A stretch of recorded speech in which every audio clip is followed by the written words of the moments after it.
Channel of Vadodara. Akota વિસ્તારમાં આવેલ સનમૂન park સોસાયટીમાં હોળી ધૂળેટી પર્વની રંગેચંગે ઉજવણી કરવામાં આવી હતી। અકોટા વિસ્તારમાં આવેલ સનમૂન પાર્ક સોસાયટીમાં દર વર્ષની જેમ આ વર્ષે પણ નાના બાળકોથી લઈને મહિલાઓએ ધામધૂમથી ધૂળેટી પર્વની ઉજવણી કરી હતી।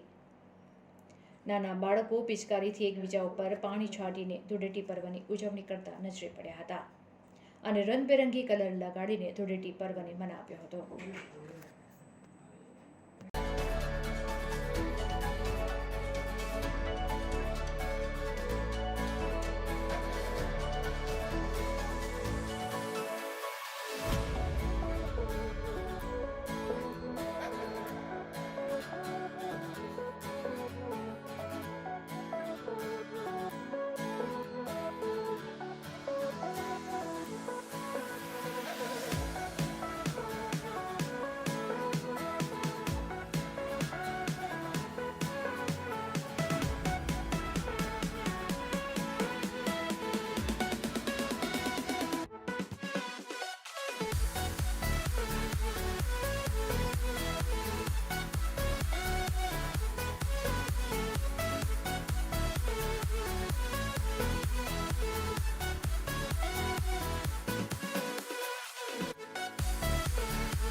વડોદરા શહેરની અંદર હોળી નિમિત્તે અમે દર સાલની જેમ આજે પણ હોળી ઉજવી છે અકોટા વિસ્તારની અંદર અને અમને ખૂબ જ મજા આવી છે હોળીના નિમિત્તે।